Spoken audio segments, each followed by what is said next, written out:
Hello student, welcome you all at Bishop Academy online classes.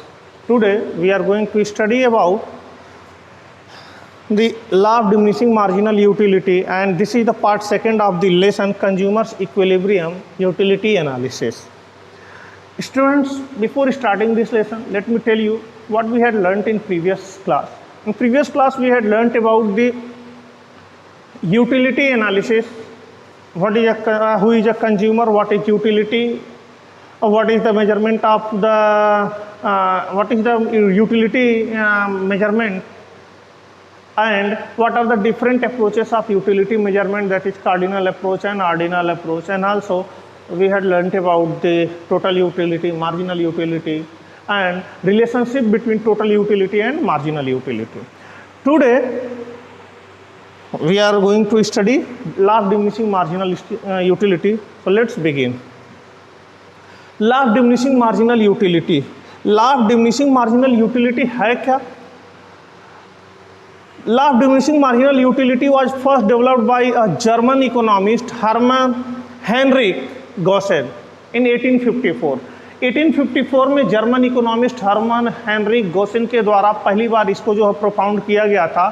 This law is also known as the first law of the Gossen and later on it was popularised by professor Alfred Marshall. तो Alfred Marshall के द्वारा इसको popularise किया गया, लेकिन mainly it was developed by Hermann Heinrich Gossen, a German economist. In 1854 H Gossen explained this law after Alfred Marshall in the following words. 1854 में ही इसको जो है कि अल्फ्रेड मार्शल ने भी इसको डिफाइन किया. तो गॉसेन ने जो लिखा है, अदर थिंग्स रिमेनिंग सेम, दूसरी बाकी सभी चीज़ें सेम रहते हुए marginal utility becomes smaller and smaller. Marginal utility कम से कम होती जाती है as the more unit of a commodity a person है. जैसे किसी कमोडिटी की एक से ज़्यादा यूनिट, एक एक यूनिट बढ़ती जाए, ज़्यादा से ज़्यादा यूनिट पर्सन रखता जाए, तो उससे मिलने वाली जो यूटिलिटी है वह कम से कम होती चली जाती है. तो यही जो है गॉसेन ने अपने जो है कि लॉ में बताया था. Law of diminishing marginal utility can be defined, इसको डिफाइन और किया जाता है when a consumer consumes more and more unit of same commodity.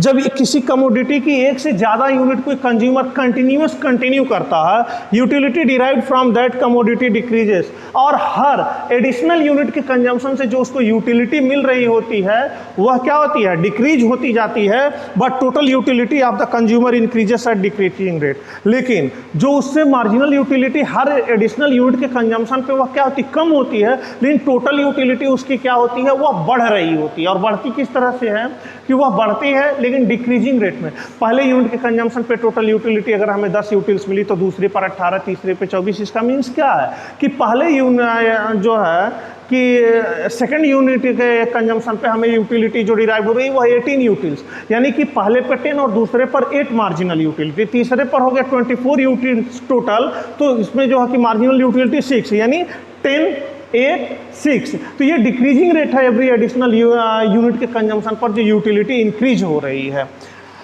Definition क्या है? This law is the law of diminishing marginal utility describe a familiar and fundamental tendency of human behaviour. बहुत ही familiar tendency जो human की है कि जब उसके पास कोई चीज़ नहीं रहती है तो बहुत ज़्यादा वो है उसको क्या करता, चाहता कि हमें मिल जाए. लेकिन as and when he starts getting the things, जैसे ही उसे चीज़ें मिलनी शुरू होती हैं और जो ही पहली यूनिट मिली तो ज़्यादा सेटिस्फाई हो, लेकिन दूसरी यूनिट, तीसरी यूनिट, जैसे उसकी एक से ज़्यादा यूनिट उसको मिलती जाती है तो उसकी उस चीज़ को पाने की इंटेंसिटी जो होती है वह कम होती जाती है.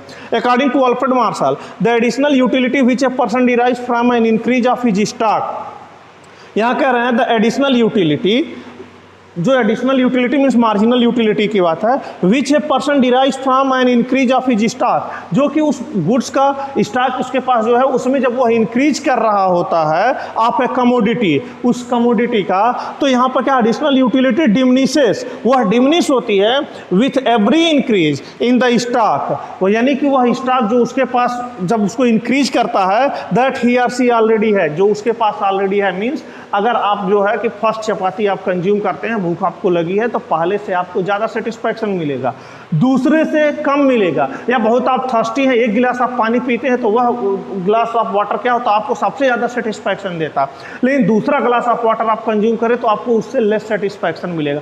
तीसरा गिलास ऑफ वाटर आप कंज्यूम करें तो क्या है कि जो वाटर की है वह आप एक एक गिलास आप इंक्रीज करते जाते हैं ग्लास ऑफ वाटर, तो उससे मिलने वाली यूटिलिटी जो है एडिशनल यूटिलिटी वह डिमिनिश होती जाती है, कम होती जाती है।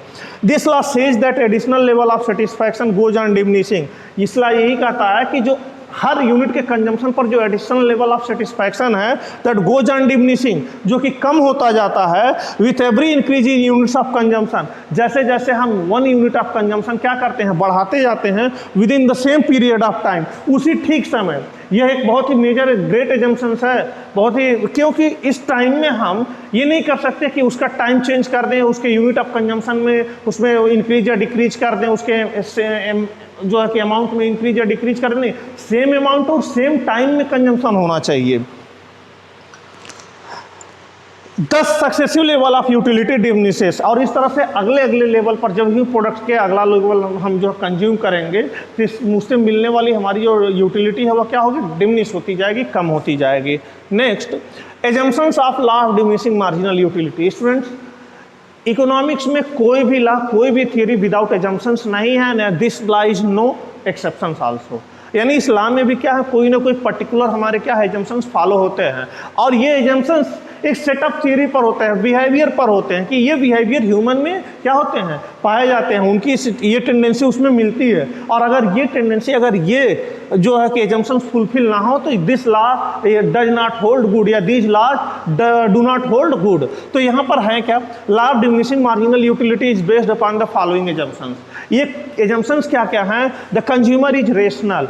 यहाँ पर रेशनल कंज्यूमर का मतलब क्या है, the consumer is regarded as the rational person who aims to maximise their satisfaction with their perfect knowledge required to maximise the satisfaction of the constraint imposed by their income and commodities. अब यहाँ पर देखो क्या लिखा गया, consumer rational है, means उसके पास limited income है, बहुत ज़्यादा उसकी ज़रूरतें हैं। कंज्यूमर यहाँ पर उसको पूरी तरह से अवेयर है कि हमारे पास कम सोर्स हैं, इनकम है, हमें हमारी ज़रूरतें ज़्यादा हैं, तो उसको इस तरह से वह यूटिलाइज करे कि एवरी यूनिट जो यूटिलाइज कर रहा है अपने इनकम का उससे उसको मैक्सिमम सेटिस्फैक्शन मिले।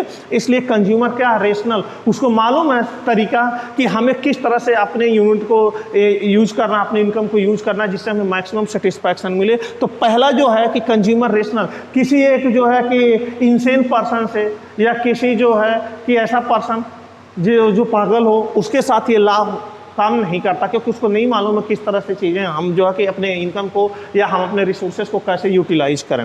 Cardinal measurement of utility, second assumptions क्या है कि हम यूटिलिटी को क्या है मेजर कर सकते हैं in terms of unit, utility को यूनिट में मेजर कर सकते हैं। Consumption utility of any commodity can be measure, consumption of utility of any commodity can be major.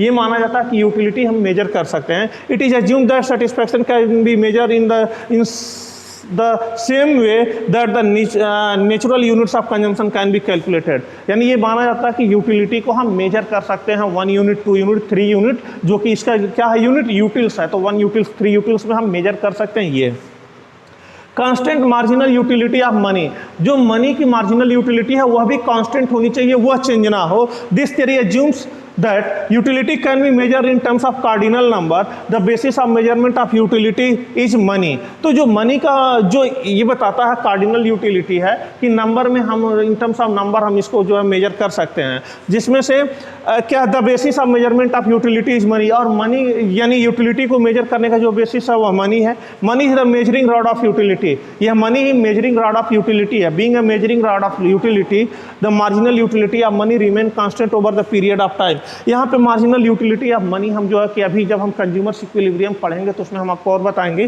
कि आगे मार्जिनल यूटिलिटी ऑफ मनी है क्या। मीन्स एक सिंपल सा मैं बता दूं कि अगर एक पर्सन को 1 रुपये है, उस 1 रुपये में एक बास्केट ऑफ गुड्स परचेज करता है और उस बास्केट ऑफ गुड्स में उसको जो है कि 4 यूटिलिटी मिलते हैं, तो अब वह क्या है कि 1 रुपये अगर इस बास्केट पे न खर्च करके किसी दूसरे बास्केट ऑफ गुड्स पे खर्च करता है तो वहाँ से उसको क्या है 4 यूटिल्स ऑफ यूटिलिटी मिलनी चाहिए। तो यह जो है कि उसकी क्या है कांस्टेंट यूटिलिटी है मनी की, यानी 1 रुपये जब कभी भी वो खर्च करे तो उसको 4 यूटिल्स ऑफ यूटिलिटी मिलनी चाहिए। यह यह जो है कि मार्जिनल यूटिलिटी ऑफ मनी है। होमोजीनियस यूनिट्स ऑफ गुड्स, यानी अभी हमने आपको क्या बताया कि गुड्स जो यहाँ पर हम कंज्यूम कर रहे हैं उसकी सेम क्वांटिटी और सेम टाइम में होना चाहिए। ऐसा नहीं कि पहला ग्लास ऑफ वाटर भरा हुआ और दूसरा ग्लास ऑफ वाटर कम हो, नहीं, दोनों सेम क्वांटिटी में, इसलिए कहा गया होमोजीनियस यूनिट्स होना चाहिए। The unit of goods consumed by consumer must be identical size, that means homogeneous and same quality। यह सेम क्वालिटी और सेम क्वांटिटी के ही प्रोडक्ट होने चाहिए। Continuous consumption of goods, consumption of goods must be continuous in nature, यानी जो goods का consumption हो रहा है वो कंटिन्यूअस, ऐसा नहीं है कि हम अगर खाना बैठ रहे हैं तो एक 1 पीस ऑफ ब्रेड अभी खाएंगे और 1 पीस ऑफ ब्रेड 1 घंटे बाद खाएंगे, तो हमारा इसमें कोई इस जो है कि थ्योरी का कोई रोल नहीं होगा। हम जब भी जो भी कंजम्पशन कर रहे हैं वो कंटिन्यूअस करें टिल, जब तक कि हमारे सेटिस्फैक्शन हमारा पूरा क्या हो, भर न मिल ना जाए, पूरी तरह हम सेटिस्फाइड हो ना जाए। No change in taste and preference of consumer, consumer के जो है कि टेस्ट और प्रेफरेंस में भी कोई चेंजेस नहीं आने चाहिए, यानी कि कंज्यूमर का टेस्ट नहीं बदलना चाहिए, उसका प्रेफरेंस नहीं बदलना चाहिए। It is required that the preference of consumer do not change, उसका जो प्रेफरेंस का मतलब क्या है कि वह कोई चीज़ जो चूज करता चाहता वो बदलना नहीं चाहिए। Only then we can assume that the marginal utility decline such consumption increases, अगर यह चेंज नहीं होता तभी यह रूल क्या करता है, लॉ फॉलो होता है। फिक्स इनकम एंड प्राइसेस, और एक मेजर एजम्पशंस है कि income of consumer and price of commodity must remain constant, income और प्राइस क्या रहे, कांस्टेंट रहे। तो these are the assumptions on which law of diminishing marginal utility works. अब इस लॉ को हम कैसे एक्सप्लेन कर सकते हैं, देखिए, law of diminishing marginal utility can be explain by the means of A numerical table and geometrically with a diagram which is given below. Law of diminishing marginal utility में देखो यहाँ पे ये किया क्या गया है, यहाँ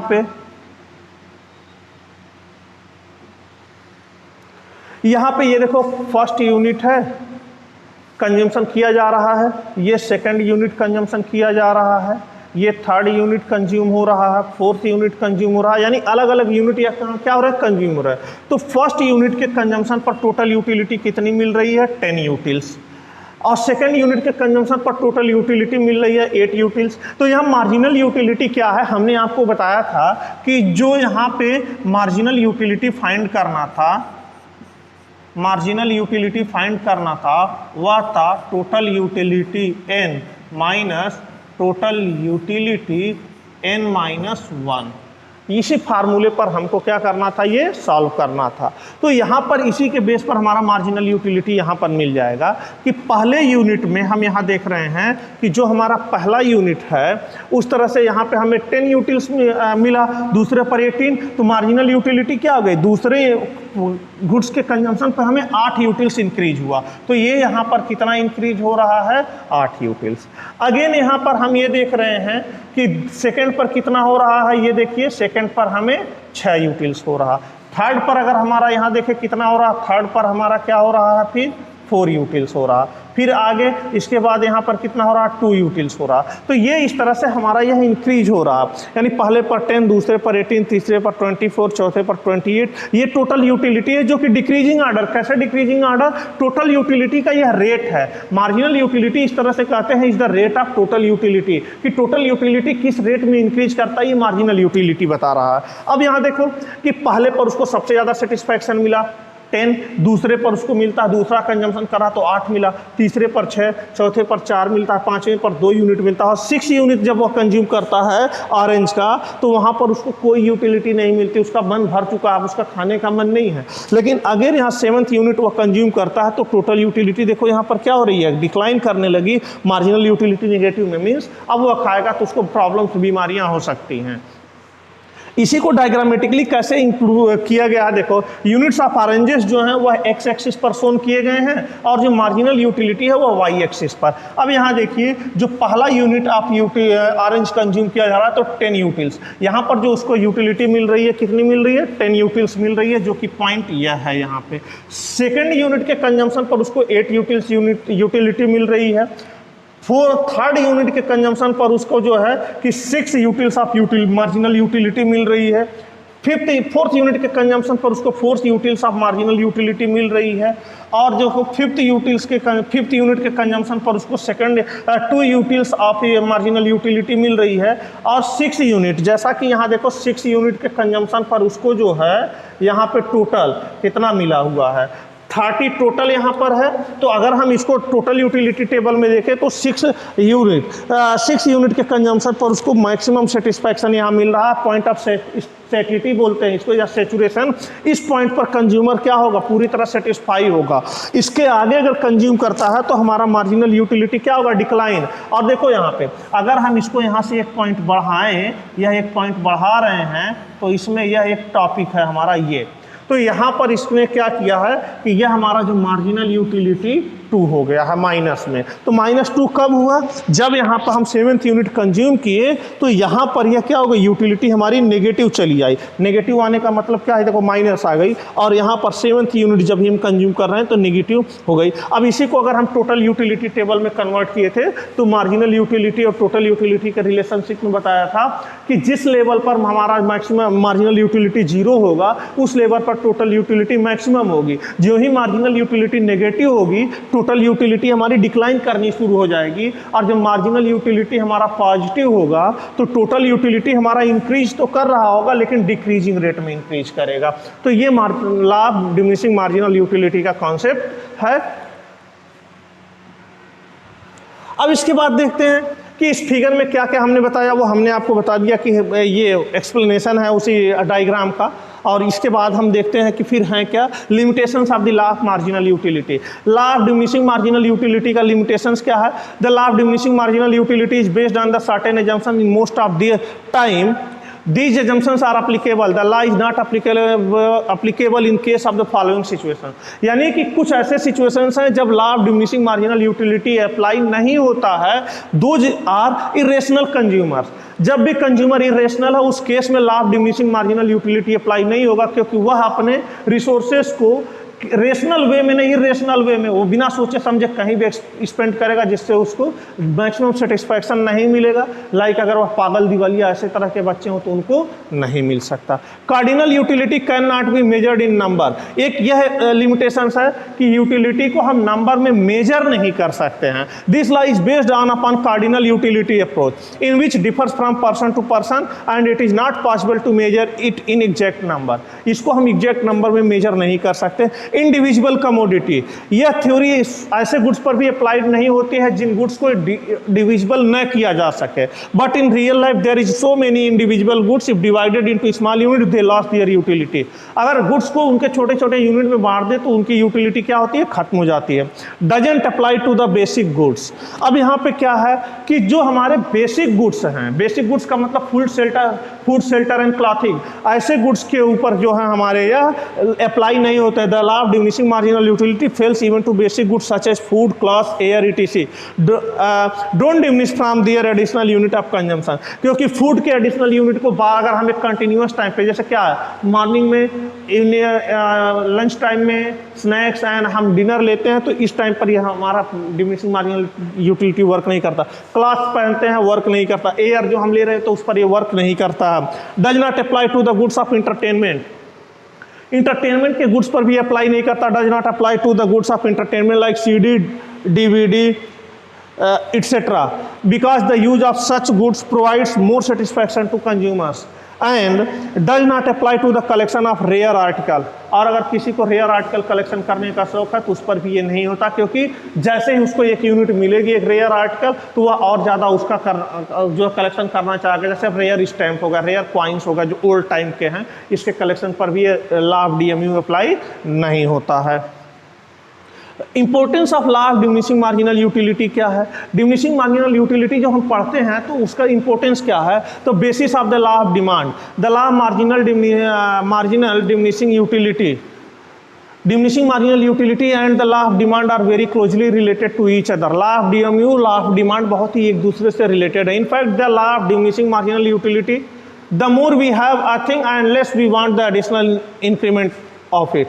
यानी law of diminishing marginal utility क्या कहता है कि जैसे ही हम एक यूनिट किसी गुड्स का ज़्यादा पाते हैं तो उसके अगले यूनिट के पाने की जो हमारी चाहत, जो हमारी इच्छा होती है वो कम हो जाती है। We can say that as a person gets more and more of a particular commodity the marginal utility of the successive units begin to diminish. यानी जैसे जैसे किसी पर्सन को गुड्स मिलते जाते हैं तो उसके आगे के यूनिट्स को पाने की चाहत उसकी थोड़ी क्या होती है, कम होती जाती है। So every consumer while buying a particular commodity compares the marginal utility of commodity and the price of commodity which he has to pay.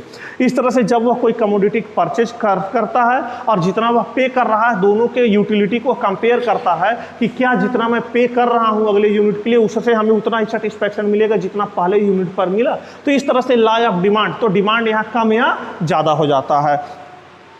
इस तरह से क्या है, the marginal utility of commodity is higher than that of the price he purchases that commodity. अगर उस price से ज़्यादा है मार्जिनल यूटिलिटी तभी वह गुड्स परचेज करेगा। अगर प्राइस के बराबर मार्जिनल यूटिलिटी है और अगर कम है तो वह उसको परचेज नहीं करेगा। इट मीन्स डिमांड क्या हो जाएगी, प्रोडक्ट की कम हो जाएगी। Then he pays fewer amount of the successive unit. इस तरह से जहाँ पर एमयू क्या होगा, उस मार्जिनल यूटिलिटी ऑफ मनी से कम होगा। मार्जिनल यूटिलिटी जो गुड्स की है और वह मार्जिनल यूटिलिटी मनी अगर वह उससे बराबर या कम होगा तो वह गुड्स को परचेज नहीं करेगा। अब क्योंकि वह बार चाहेगा वह उससे बराबर रहे या उससे ज़्यादा मिले। He must lower its price so that the consumer are indicated to buy। तो यही हमने लॉ आपको बताया कि किस तरह से लॉ ऑफ डिमांड वर्क करता है। Consumer surplus concept, the theory of consumer surplus is also based on the law of diminishing marginal utility। theory of consumer surplus भी law of diminishing marginal utility पर work करता है। a consumer while purchasing the commodity compare the utility of commodity with that of the price which he has to pay। in most of cases he is willing to pay more than they actually pay। the excess of the price which he would be willing to pay rather than to go without their over। यानी कि यहाँ भी क्या है, consumer surplus, यानी वह तभी extra पे करेगा जितना वह अमाउंट पे कर रहा है उस अमाउंट की मार्जिनल यूटिलिटी, और जो प्रोडक्ट वह परचेज कर रहा है उसकी मार्जिनल यूटिलिटी एक्स्ट्रा होने पर ही वह परचेज करेगा, अदरवाइज नहीं। The economic measure of this surplus satisfaction, it is the fact difference between total utility and actual money spent। यह एक फैक्ट है कि टोटल यूटिलिटी और एक्चुअल मनी स्पेंट जो हुआ उन दोनों में डिफरेंस क्या है ये बताता है। नेक्स्ट यहाँ देखें, importance to the consumer. A consumer in order to get the maximum satisfaction from his relatively scarce resources distribute his income on commodities and services in such a way that marginal utility from all the users of the same। यानी कि consumers के लिए क्या है, यही लाभ बताता है कि कंज्यूमर्स अपने रिसोर्सेज को डिफरेंट वे में इस तरह से एलोकेट करे कि हर यूनिट ऑफ इनकम जो वह क्या कर रहा है, स्पेंड कर रहा है, उस पर उसको इक्वल या उससे ज़्यादा ही सेटिस्फैक्शन मिले, मार्जिनल यूटिलिटी डिराइव हो, तभी वह क्या करेगा, गुड्स को परचेज करेगा। Here again the concept of marginal utility help, और यहाँ पे again law of DMU help करता है अरेंजिंग उसके स्किल और प्रेफरेंस को कि किस तरह से कमोडिटीज पर कितने पैसे वह खर्च करे जिस पे मिलने वाली मार्जिनल यूटिलिटी हर गुड्स पर क्या हो, सेम हो। Importance to finance minister, finance ministers को इंपॉर्टेंस क्या है इसका कि sometime it is pointed out that the law of diminishing marginal utility does not applied on money. मालूम होता है कि कभी कभी ये अप्लाई नहीं करता लॉ ऑफ जो है मनी पे। As a person collects money the desire to accumulate more money increase. जैसे ही पैसा इकट्ठा होता है लोग कहते हैं ज़्यादा से ज़्यादा पैसा इकट्ठा हो, but this view is superficial. ये सुपरफिशियल व्यूज कब है, it is true that wealth is required for the procurement of goods and services. कि गुड्स जो वेल्थ होता है वो गुड्स एंड सर्विसेज के प्रोक्योरमेंट के लिए होता है, but is always anxious is getting more and more of money। but what about the utility of money to whom? इसके लिए मनी की यूटिलिटी उसके लिए क्या है? it is not a fact that as a person gets more and more wealth, its utility progressively decreases though it does not reach to zero। क्या है कि बार बार मनी कलेक्शन करना उसके लिए यूजफुल हो सकता है लेकिन यूटिलिटी नहीं हो सकती है, और यूटिलिटी अगर नहीं होगी तो क्या है, the utility progressively decreases, utility तो डिक्रीज करेगी though it does not reach to zero, zero पर ये नहीं पहुंचती। जैसे एग्जांपल क्या है, for example a person who earns $90,000 per month attach less important to $10, यानी कि $90,000 अगर कमा रहा है कोई पर्सन पर मंथ तो उसके लिए $10 की कोई कीमत नहीं होगी। But a man who gets $1,000 per month, लेकिन जिसको $1,000 पर मंथ मिल रहा है उसके लिए $10 की कीमत क्या होगी, ज़्यादा होगी। अब finance minister know this fact, finance minister इस फैक्ट को जानता है that the utility of money to a rich man is high. किसी रिच मैन के लिए यूटिलिटी ऑफ मनी हाई है, लेकिन ए पुअर मैन के लिए लो होता, so he she makes the system of taxation in such a way that the rich person are taxed at a progressive rate. इसलिए rich person जो होते हैं उनको प्रोग्रेसिव रेट देखते हैं कि जब भी जो टैक्स स्लैब बनते हैं उसमें जो रिचर पर्सन के लिए स्लैब होता है वो मैक्सिमम होता है।